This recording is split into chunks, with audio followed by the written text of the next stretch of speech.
동지는 한 해의 끝자락이자 다시 기운이 돌아서기 시작하는 경계선입니다. 밤이 가장 길고 어둠이 극에 달한 뒤에야 빛이 아주 조금씩 되돌아오는 날이죠. 그래서 예부터 동지는 그냥 절기 하나가 아니라 사람의 운과 몸, 집안의 흐름을 함께 정리하는 날로 여겨졌습니다. 22일 동지날 이것은 절대 먹지 마세요. 이 말이 유난히 과하게 들릴 수도 있습니다. 요즘 같은 세상에 먹는 것 하나로 불행해진다는 말이 되느냐고 묻는 분도 계실 겁니다. 하지만 풍수와 절기는 과학처럼 단번에 증명되는 세계가 아니라 수백 년 동안 사람의 삶을 관찰하며 쌓인 생활의 경고문에 가깝습니다. 동지는 특히 그렇습니다. 이날은 기운이 가장 약해졌다가 막 다시 움직이기 시작하는 시점입니다. 사람으로 치면 큰 병을 앓고 막 자리에서 일어나 첫 발을 떼는 순간과 비슷합니다. 이때 무엇을 먹고 무엇을 드리고 무엇을 피하느냐에 따라 그 해의 흐름이 미묘하게 갈립니다. 옛사람들은 동지를 작은 설이라고 불렀습니다. 새해를 맞기 전 몸과 운을 미리 정리하는 날이었기 때문입니다. 그래서 이날 먹는 음식은 배를 채우는 목적보다 기운을 보충하고 나쁜 흐름을 막는 역할이 더 컸습니다. 그런데 문제는 요즘 이 의미가 거의 사라졌다는 점입니다. 맛있으면 먹고 습관이면 그대로 하고 남들이 하니까 따라하는 사이에 동지의 기운과 정반대되는 행동을 아무렇지 않게 반복하게 됐습니다. 제가 수십 년 동안 집과 사람의 흐름을 함께 보며 느낀 건 동지 전후로 이상하게 일이 꼬이기 시작하는 집에는 공통된 패턴이 있다는 사실입니다. 갑자기 건강이 흔들리거나 돈이 나갈 일이 연달아 생기거나 사람 사이가 쓸데없이 날카로워집니다. 그 집들을 자세히 들여다보면 대개 동지날을 아주 무심하게 넘깁니다. 혹은 동지에 특히 피해야 할 것을 아무 생각 없이 먹고 지나갑니다. 설마 그게 뭐가 문제야라고 말하면서요. 풍수에서 음식은 단순한 영양이 아니라 기운을 몸 안으로 들이는 통로입니다. 특히 절기에는 그 영향이 더 크게 작용합니다. 동지처럼 기운이 전환되는 날에는 더더욱 그렇습니다. 오늘 이 글에서는 왜 동지날 어떤 음식은 반드시 피해야 하는지, 그 음식이 몸과 운, 그리고 집안 기운에 어떤 영향을 주는지를 차근차근 풀어보려 합니다. 겁을 주기 위해서가 아니라 미리 알고 피하라고 드리는 이야기입니다. 혹시 올해 들어 유난히 피곤하고 괜히 마음이 가라앉고 일이 제자리걸음처럼 느껴졌다면 이번 동지는 그냥 넘기지 않는 게 좋습니다. 아주 사소한 선택 하나가 내년의 흐름을 바꿀 수도 있으니까요. 동지날의 음식은 배를 채우는 문제가 아니라 기운의 방향을 어디로 돌리느냐의 문제입니다. 이날 잘 먹으면 한 해의 바닥 기운을 다지고 잘못 먹으면 약해진 기운의 돌을 얻는 꼴이 됩니다. 동지의 좋은 음식의 핵심은 단순합니다. 따뜻하고 둥글고 속을 보호하는 것입니다. 기운이 막 다시 올라오려는 날이기 때문에 몸을 놀라게 하거나 안쪽을 차갑게 만드는 음식은 아무리 몸에 좋다고 알려져 있어도 이날만큼은 맞지 않습니다. 전통적으로 동지의 팥죽을 먹은 이유도 여기에 있습니다. 팥이 귀신을 쫓아서가 아니라 팥의 성질이 속을 데우고 혀를 돌리고 기운을 안쪽으로 모으기 때문입니다. 여기에 쌀이 더해지면서 사람을 버티게 하는 힘을 만들어줍니다. 동지에 맞는 음식은 되게 조용합니다. 맛이 과하지 않고 향이 튀지 않고 먹고 나서 속이 편안합니다. 이음, 죽, 국물 있는 음식, 잘 익힌 뿌리채소, 따뜻한 차가 여기에 속합니다. 중요한 건 몸이야 괜찮다라고 반응하느냐입니다. 동지날 좋은 음식은 먹고 나서 졸리거나 나른해지지 않습니다. 대신 속이 가라앉고 머리가 조용해지고 잠이 조금 깊어집니다. 이게 바로 기운이 제자리를 찾았다는 신호입니다. 반대로 먹고 나서 속이 더부룩하거나 가슴이 답답하거나 괜히 예민해진다면 그 음식은 동지와 맞지 않는 겁니다. 아무리 평소에 즐겨 먹던 것이어도 말이죠. 동지는 확장의 날이 아닙니다. 새로운 걸 막 들이기보다 기존의 것을 정리하고 속을 보호하는 날입니다. 그래서 이날의 음식은 자극이 적을수록 좋고 차가움보다는 온기가, 날 것보다는 익힘이 중요합니다. 여기서 많은 분들이 착각합니다. 몸에 좋은 음식이면 다 괜찮은 거 아니에요? 아닙니다. 절기에는 몸에 좋은 것과 지금 맞는 것이 다릅니다. 동지는 특히 타이밍의 날입니다. 이날 좋은 음식을 먹는다는 건 운을 끌어당긴다기보다 불행이 스며들 틈을 막는 행위에 가깝습니다. 집으로 치면 문풍지를 붙이고 금, 간 곳을 메우는 작업입니다. 화려하진 않지만 아주 중요하죠. 그래서 동지에는 뭘 먹어야 복이 온다보다 뭘 먹지 말아야 탈이 없다가 훨씬 중요합니다. 그리고 바로 그 지점에서 사람들이 가장 많이 실수하는 절대 먹지 말아야 할 음식이 등장합니다. 겉보기엔 멀쩡하고 요즘은 오히려 건강식으로 포장되지만 동지날 이걸 먹으면 기운이 바닥으로 꺼지고 운이 새기 쉬운 음식. 다음에서 그 이야기를 정확히 짚어드리겠습니다. 동지날 절대 먹지 말아야 할 음식의 정체는 의외로 아주 흔한 것들입니다. 특별히 비싸지도 않고 요즘 사람들에겐 오히려 몸에 좋다, 가볍다 관리용이다. 이런 이름으로 불리는 음식들입니다.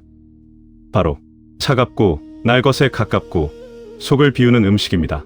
대표적으로 말하면 찬 샐러드, 생과일 위주의 식사, 회와 육회 같은 날 것, 냉면 냉국수, 아이스, 음료, 해독 주스, 공복에 마시는 커피. 이걸 동지날 먹으면 왜 불행해진다고까지 말하냐? 이유는 단순합니다. 동지는 기운이 바닥에서 막 다시 올라오려는 날입니다. 그런데 이때 찬 음식, 날 것, 속을 비우는 음식이 들어가면 몸은 이렇게 반응합니다. 아직 올라오지 말라는 신호로 받아들입니다. 쉽게 말해 불씨에 물을 붓는 꼴입니다.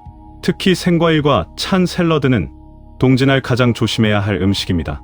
비타민이 많고 가볍다고 해서 이날만큼은 절대 가볍지 않습니다.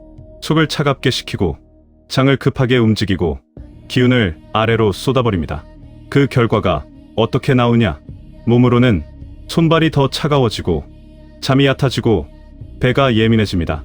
운으로는 쓸데없는 지출이 생기고 약속이 틀어지고 사람 말이 엇갈립니다. 그날 한 번 먹었다고요? 네, 동지는 그만큼 예민한 날입니다. 회나 육회도 마찬가지입니다. 날 것은 살아있는 기운을 먹는 게 아니라 정리되지 않은 기운을 그대로 들이는 행위입니다. 평소엔 괜찮아도 동지날은 몸이 받아낼 힘이 없습니다. 그래서 괜히 체하거나 속이 불편해지거나 그날 밤 꿈자리가 시끄러워집니다. 아이스 커피, 아이스 음료는 말할 것도 없습니다. 동지의 차가운 음료를 마시는 건 문 닫아야 할 집에 창문을 활짝 여는 것과 같습니다. 기운이 빠져나갈 틈을 스스로 만드는 셈이죠. 의외로 많이 실수하는 게 다이어트식, 해독식입니다. 연말이라 몸 관리해야지 하면서 동지날을 비우는 날로 써버리는 분들이 많습니다. 이건 정말 피하셔야 합니다. 동지는 비우는 날이 아니라 채우는 날입니다. 정확히 말하면 속을 보호하는 날입니다. 이날 속을 비우면 다음 해에 채워야 할 것들이 자꾸 새어나갑니다. 돈이든 체력이든 관계든 말이죠. 제가 본 집들 중 동지 전후로 유독 탈이 나는 집은 이 공통점이 있었습니다. 그날 유난히 가볍게 먹었어요. 샐러드로 때웠어요. 과일만 먹었어요. 커피만 마셨어요. 절기는 의지로 버티는 날이 아닙니다. 흐름에 몸을 맡기는 날입니다. 동지의 차가운 걸 먹는 건 강을 거슬러 헤엄치는 것과 같습니다. 그날은 괜찮아 보여도 뒤에서 기운이 빠집니다. 그래서 정리하면 이렇습니다. 동지날, 차갑고 날 것이고 속을 비우는 음식은 절대 피하세요. 이건 미신이 아니라 몸과 운을 동시에 보호하는 아주 현실적인 선택입니다. 그렇다면 그럼 도대체 뭘 어떻게 먹어야 하느냐? 다음에서 동지날 불행을 막고 기운을 살리는 현실적인 해결책을 알려드리겠습니다. 동지날을 잘 넘기는 방법은 거창하지 않습니다. 무엇을 특별히 하느냐보다 무엇을 무리하지 않느냐가 더 중요합니다. 이날의 핵심은 기운을 억지로 끌어올리지 않고 조용히 바닥을 데워주는 데 있습니다. 마치 겨울 새벽에 아궁이에 불씨를 하나 더 얹듯이 말이죠. 가장 먼저 기억하셔야 할 건 따뜻함입니다. 음식의 온도, 조리 방식, 먹는 환경까지 모두 포함해서요. 동지날은 국물이 있는 음식이 가장 안전합니다. 미역국, 곰탕, 사골국, 된장국, 채소를 푹 끓인 국. 이런 음식은 속을 놀라게 하지 않고 기운을 천천히 안으로 모읍니다. 죽도 아주 좋습니다. 팥죽이 부담스럽다면 호박죽, 야채죽, 쌀죽도 충분합니다. 중요한 건 씹기 편하고 속에서 오래 머무는 느낌입니다. 빨리 지나가는 음식은 기운도 같이 지나가 버립니다. 밥을 먹는다면 날 것은 빼고 익힌 반찬 위주로 드세요. 나물은 데쳐서, 채소는 볶거나 찌고, 단백질도 차갑지 않게 조리하는 게 좋습니다. 고기 자체가 문제가 아니라 차갑게 먹는 방식이 문제입니다. 음료도 중요합니다. 동지날은 아이스, 음료 대신 따뜻한 물, 보리차, 생강차, 대추차처럼 속을 데워주는 것이 좋습니다. 커피를 꼭 마셔야 한다면 공복은 피하고 뜨겁게 한 잔만, 이것도 타협의 지혜입니다. 식사 시간도 흐름입니다. 이날은 굶지 않는 게 원칙입니다. 양이 많을 필요는 없지만 속을 비워두면 안 됩니다. 특히 저녁을 거르는 건 동지날 가장 나쁜 선택 중 하나입니다. 밤이 가장 긴 날이기 때문에 속이 비어 있으면 불안과 잡생각이 커집니다. 집안 분위기도 함께 봐야 합니다. 동지날엔 집을 너무 차갑게 두지 마세요. 불을 조금 켜두고 커튼을 닫고 바닥이 차갑다면 양말이나 실내화를 신는 것도 좋습니다. 몸이 차가우면 아무리 좋은 음식을 먹어도 기운이 제대로 돌지 않습니다. 이날 괜히 무리하는 것도 피해야 합니다.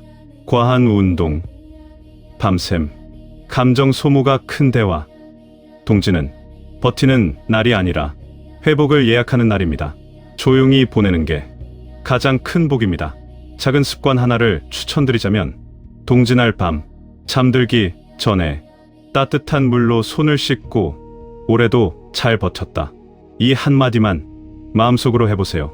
이건 풍수라기보다 기운을 정리하는 마음의 기술에 가깝습니다.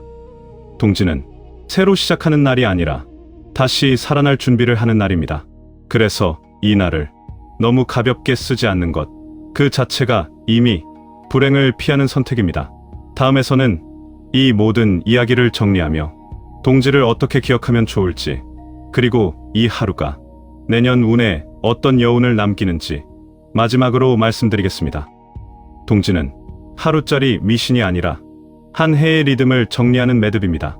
이 날을 어떻게 보내느냐는 뭘 믿느냐의 문제가 아니라 내 몸과 삶을 어떻게 다루느냐의 문제에 가깝습니다. 오늘 이야기한 동지날 절대 먹지 말아야 할 음식들, 차갑고 날 것이고 속을 비우는 것들, 이걸 피하라는 말은 공포를 주기 위한 경고가 아닙니다. 가장 약한 날에 가장 약한 선택을 하지 말라는 아주 현실적인 조언입니다. 우리는 늘 버텨왔습니다. 올해도 그랬고 아마 내년에도 그럴 겁니다. 그래서 더더욱 동지 같은 날엔 스스로를 시험대에 올릴 필요가 없습니다. 이 정도쯤이야 하며 몸을 차갑게 만들 이유도, 속을 비워서 의지를 증명할 이유도 없습니다. 제가 오랫동안 느낀 건 불행은 갑자기 오지 않는다는 사실입니다.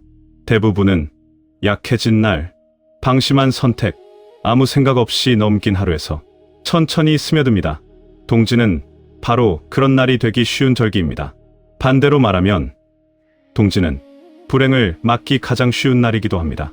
따뜻한 음식 한 그릇, 굶지 않는 선택, 몸을 데우는 습관, 조용히 하루를 접는 태도, 이 네 가지만 지켜도 그 해의 바닥 운은 쉽게 무너지지 않습니다. 동지의 팥죽을 먹는 이유도, 국물을 찾는 이유도 사실은 하나입니다. 올해의 날을 끝까지 보호하자는 뜻입니다.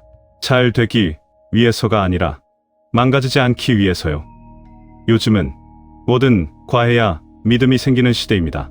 자극적인 말, 극단적인 선택, 강한 행동. 하지만 절기만큼은 그 반대가 맞습니다. 조용할수록, 따뜻할수록, 단순할수록 기운은 오래갑니다. 동지날, 차가운 샐러드 하나, 아이스 커피 한 잔이 당장 인생을 망치진 않습니다. 하지만 그 선택이 나는 지금도 나를 몰아붙인다는 신호가 된다면 그게 문제입니다. 운은 늘 그 신호를 먼저 따라옵니다. 그러니 이번 동지에는 잘하려고 애쓰지 마세요. 대신 무리하지 마세요. 굶지 말고, 차갑게 하지 말고, 몸을 적으로 대하지 마세요. 그게 이날에 할 수 있는 가장 큰 풍수입니다. 동지는 내년을 바꾸는 날이 아니라 내년이 망가지지 않게 막아주는 날입니다. 이 하루를 따뜻하게 보내는 사람은 생각보다 오래 안정적으로 갑니다. 여러분 창문에는 어떤 풍경이 보이나요? 댓글에 남겨주시면 함께 기도해 드리겠습니다.